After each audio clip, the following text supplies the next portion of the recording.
Bonjour à toutes et à tous. Aujourd'hui, je suis contente de vous retrouver pour une nouvelle vidéo. Comme vous le savez, j'ai repris ma chaîne YouTube que j'avais arrêtée pendant 4 ans.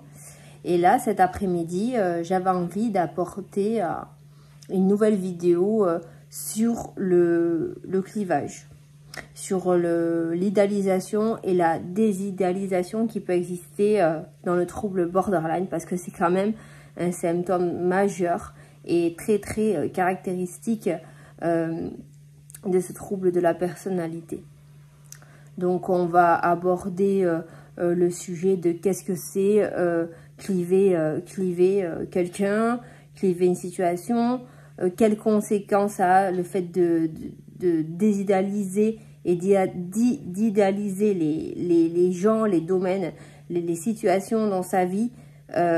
Qu'est-ce que ça impose, qu'est-ce que ça inclut, qu'est-ce qu'il en résulte, parce qu'il y a des conséquences à tout ça, parce que là on est carrément dans de l'instabilité. Et en dernier lieu, on essaiera de voir comment on peut apprendre à nuancer, essayer de voir les choses moins en noir et blanc, parce que justement le clivage, l'idéalisation, la désidéalisation, c'est le fait de voir les choses, les personnes en noir et blanc. C'est tout bien ou tout mal. Vous êtes tout bon ou vous êtes tout mauvais. Ici, il n'y a pas de juste milieu. Ici, il n'y a pas de nuance. Il n'y a pas de gris, il n'y a pas de gris clair, il n'y a pas de gris foncé. Et du coup, c'est hyper déconcertant quand vous êtes en relation avec un proche borderline. Vous pouvez être la 7e merveille du monde la veille. Vous pouvez vraiment être placé très haut dans son estime, et pour quelque chose qui va le vexer, qui va le contrarier, vous allez redescendre de cet étage et vous allez passer de quelqu'un du Dieu à la personne la plus détestable du monde, et des fois sans vraiment avoir fait grand chose de mal. Et ça c'est super dur à comprendre. C'est super dur à comprendre pour les proches. C'est super dur à gérer pour les borderline, parce que vraiment, c'est plus fort qu'eux. Ils peuvent vous adorer comme vous détester. Et ils sont sincères, hein. Ils sont sincères. Ils sont sincères quand ils vous aiment. Ils vous aiment tellement à la folie, ils vous le diront, hein. Ce sont des gens quand même qui sont démonstratifs, qui vont le montrer. Ils vont vraiment vous mettre au-dessus sur un piédestal, vous surestimer, vous survaloriser. Et vous allez vous sentir effectivement très aimé. Vous allez être même flatté de recevoir autant d'amour, autant d'attention, autant d'amitié. Et puis pour une contrariété, pour une dispute, pour quelque chose qui les a blessés, pour une distance que vous auriez pris avec eux, qui peut-être n'en était pas une, parce qu'après tout, le borderline cherche la fusion dans la relation, mais on sait tous que la fusion ne dure qu'un temps. On ne peut pas fusionner éternellement avec quelqu'un. Il y a toujours un moment où on va monter et on va redescendre petit à petit. Le borderline, lui, il aimerait rester dans cet état de fusion. Et dès que la magie commence à retomber, c'est inquiétant pour le borderline. Il va se sentir beaucoup moins aimé quand une relation devient un petit peu moins passionnée. Parce que ce sont des personnes qui justement adhèrent aux relations intenses, qui ont besoin de ça pour vibrer. Et dès que la relation commence un petit peu à prendre une routine qui est plus ou moins normale, hein, parce que c'est vrai qu'au début de la relation, c'est tout feu tout flamme, mais à un moment donné, on a tous notre vie, on a tous nos habitudes, et puis se créent des habitudes de couple, et ça le borderline n'aime pas trop. Donc quand on va avoir une minime distance, un changement de comportement de la part du proche qui va être interprété par le borderline comme dangereux, ça peut être vraiment ça peut même être quelque chose que vous avez dit. Le borderline ne va pas forcément vous le dire, mais il va entasser des dossiers contre vous sans forcément vous dire, soit il va vous rentrer dedans, soit il va accumuler une colère, et d'un jour à l'autre, en fait, il va clairement exploser, et vous allez recevoir un déchaînement de haine et de colère que vous n'avez pas vu venir, en fait. Et c'est ça qui est triste. Parce que là, on est vraiment dans un mécanisme de défense. En fait, c'est clairement un système d'attaque. Parce que là, c'est la fuite ou l'attaque. Et c'est le borderline qui a mis ça en place pour se protéger. Parce que en vous rejetant, en fait, en vous rejetant, il a l'impression de se protéger d'un danger éventuel. Alors que la veille, vous étiez l'amour de sa vie, vous étiez quelqu'un d'exceptionnel, vous étiez quelqu'un d'hyper important et vous avez promis de rester avec vous toute sa vie. Et puis parce qu'il ne s'est pas senti en sécurité, c'est compliqué. Même avec une personne très bienveillante, même avec une personne très stable, ça reste quand même très compliqué pour un borderline d'être en relation, d'être rassuré. Il y aura toujours quelque chose qui va l'inquiéter. Et c'est tout là que prend naissance le clivage, en fait. Donc, les conséquences, en fait, elles sont dramatiques. Parce qu'il y a une perte de confiance en l'autre. C'est-à-dire qu'on peut se vouer, quand on est borderline, à une relation. On peut faire dépendre son bonheur de la relation. C'est-à-dire que si la relation va bien, si tout se passe bien dans la relation, le borderline va plus ou moins bien. Et si le partenaire commence à changer de comportement, pas forcément voulant le quitter, commence à être différent, là, le borderline va se sentir très mal. Du coup, il y a une dépendance affective et c'est ce qui va causer aussi le clivage. Mais il n'y a pas que dans la vie, il n'y a pas que dans la vie amoureuse, il n'y a pas que dans la vie amicale, il y a aussi dans la vie professionnelle. On observe quand même une grande instabilité des borderlines dans le domaine du travail. Ce sont des personnes, en fait, qui ont beaucoup de mal à s'insérer dans la société parce qu'elles ne trouvent pas leur voie. Ce sont souvent des personnes qu'on va retrouver faire plusieurs métiers complètement différents, qui vont passer d'un domaine d'activité complètement à l'inverse de ce qu'ils font aujourd'hui. Ce sont des personnes, en fait, qui vont avoir du mal à être en relation avec des collègues de travail, qui vont avoir du mal à se lier d'amitié avec, ou même tout simplement à bien collaborer avec leurs collègues. Ce sont des personnes quand même qui ont un problème de sociabilisation parce qu'ils ont été eux-mêmes rejetés et abandonnés, qui peuvent s'emballer par exemple pour un travail qu'ils vont juger merveilleux, ils vont croire que c'est une opportunité incroyable dans leur vie, et puis au bout d'un mois ils vont être déçus par exemple de leur employeur, ils vont être déçus de leur patron, ils vont se sentir emprisonnés dans cet emploi, ils vont plus y trouver de sens, et puis ils vont s'arranger soit pour se faire virer, soit pour quitter cet emploi pour recommencer autre chose parce qu'ils ont été déçus. Il suffit d'une remarque d'un travail qu'on peut leur donner à faire. Ils vont le prendre pour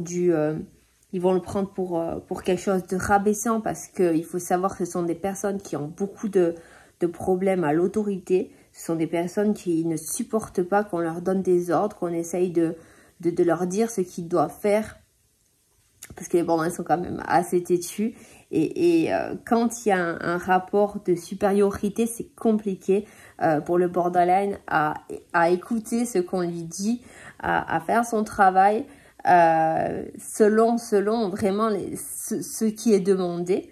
Parce que lui, il le vit clairement comme du rabaissement, comme quelque chose de dévalorisant. Il peut vraiment se sentir coincé comme ça dans un emploi, et du coup croire que c'était le métier qu'il voulait faire depuis toujours, et un mois après il va tenter un autre métier, ou alors il va carrément ne plus chercher parce qu'il ne trouve pas sa voie. Et on a des borderlines qui sont en errance professionnelle, qui sont obligés d'être accompagnés par des conseillers d'orientation professionnelle, parce que ça ne tient pas. Au niveau des relations professionnelles, c'est difficile. Il faudrait vraiment un environnement pro hyper bienveillant, hyper rassurant, avec un cadre, avec un cadre assez comment expliquer, comment je pourrais vous dire ça, un cadre de travail convenable, rassurant, mais sans pour autant étouffant. Vous voyez, il ne faut pas non plus que ça soit quelque chose que ça soit perçu par le borderline comme une obligation.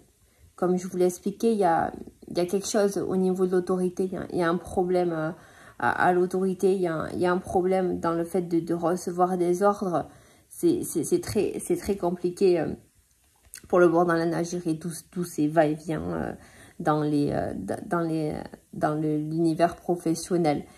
Ça va donner aussi, là je vous ai parlé de la vie amoureuse, de la vie professionnelle, le clivage, le fait d'idéaliser et désidéaliser les personnes, ça peut se faire aussi au niveau amical. Vous allez avoir des borderlines qui ont des amis pendant un certain temps et qui finissent par se disputer et qui changent souvent d'amis, parce que il suffit que, là aussi c'est comme en amour, il suffit que l'ami en question fasse quelque chose qui déçoive le borderline. Le borderline ne va pas chercher midi à 14h, il va couper la relation, il va recommencer une amitié ailleurs. Ce sont des personnes qui n'ont pas beaucoup de tolérance envers les autres. Ce sont des personnes qui ont besoin qu'on leur prouve de la tolérance, mais qui ont du mal à pardonner. Et là aussi, un ami peut être perçu comme un frère, comme une sœur.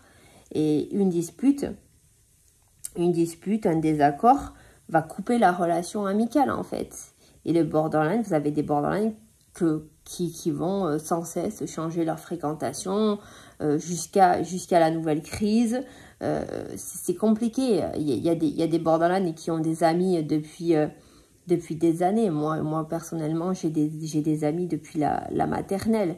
Des amis que j'ai depuis très très longtemps, qui sont toujours là, mais c'est pas le cas pour tout le monde. Il y a des borderlines qui sont même seuls, qui n'arrivent même plus à avoir d'amis, et ça c'est dramatique ça. Et maintenant j'aimerais finir simplement par comment on peut apprendre à nuancer ce processus de clivage, d'idéalisation, de désidéalisation, même si c'est super difficile, même si c'est plus facile à dire qu'à faire. C'est tout simplement en apprenant à nuancer, en apprenant à dessiner une autre couleur dans sa vie que le noir et le blanc, à essayer de dessiner par exemple du gris, parce que une personne qu'on fréquente ne peut pas être parfaite, la perfection n'existe pas. Et quand bien même on aurait quelqu'un de parfait, parce que c'est quand même un challenge hein, pour les proches de borderline qui veulent rester dans la vie du borderline, c'est un défi pour eux, parce que ça les pousse à se parfaire hein, pour répondre aux exigences du borderline, aux conditions. Et c'est vraiment très très dur d'être parfait, d'être irréprochable, parce que le borderline a le don de vous montrer du doigt, de piquer même là où ça fait mal. Et il faut que le borderline accepte que personne n'est parfait, et que je pense que le bonheur se trouve même dans l'imperfection des personnes, des moments.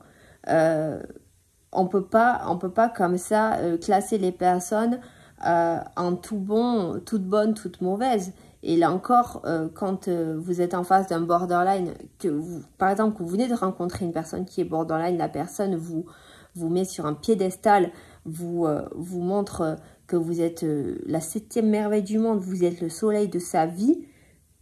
Il faut que vous gardiez les pieds sur terre et que vous dites je suis montée très haut très vite, je peux descendre très bas très vite, donc je vais rester sur mes gardes. Je ne vais pas croire que je suis le dieu de cette personne.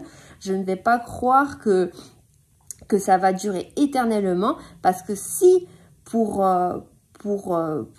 quelques petites preuves d'amour, d'attention, je suis quelqu'un d'exceptionnel pour cette personne, eh bien pour moins que ça, je vais être le diable en personne. Donc là aussi, il faut apprendre à se protéger, vous, proches de borderline, quand vous êtes suridéalisé, à garder les pieds sur terre, à profiter de ces moments où vous êtes clairement encensé, où vous êtes... ça peut s'apparenter à de la manipulation, je sais, c'est très très déconcertant, mais je le répète, les personnes borderline sont très sincères, elles sont sincères quand elles vont vous aimer à la folie, et elles sont aussi sincères quand elles vont vous détester. Et je sais que ça peut être inaudible ce que je vais dire, ce que je suis en train de vous dire, mais c'est la vérité. C'est vraiment la stricte vérité. Et voilà, il faut apprendre à aimer l'autre dans son imperfection et arrêter de faire dépendre son bonheur, sa paix intérieure. Faut arrêter de la faire dépendre de la relation, de la personne, ou même des situations de la vie. Notre paix intérieure, on se la construit soi et uniquement soi-même. C'est pas l'autre qui va rendre notre vie plus belle. Bien sûr que l'autre peut être quelque chose qui peut venir clairement enjoliver notre vie, mais c'est pas l'autre qui va clairement nous faire sentir bien ou nous faire sentir mal, mais dans la durée. Pas, bien sûr que l'autre a une emprise sur nous, bien sûr que l'autre peut nous rendre heureux, mais notre bonheur ne dépend que de nous-mêmes. L'autre est juste la cerise sur le gâteau. Et pour ce qui est au niveau professionnel, il faut apprendre à découvrir un métier avec ses qualités, avec ses défauts. Il n'y a aucun métier qui est facile tous les jours. Au niveau amical, c'est pareil. Les amis ne sont pas parfaits. Tout le monde fait des erreurs, même si c'est plus facile à dire qu'à faire. Mais c'est vrai que cette nuance, elle est très dure à faire. Ça peut être vu comme de la sagesse de dire apprenez à aimer l'autre dans son imperfection. Mais quand on est clivé même soi-même, parce qu'il y a un énorme conflit intérieur dans le borderline, il y a une partie qui aime et une partie qui déteste. Et le borderline est sans cesse en train d'être tiraillé entre ces deux parties.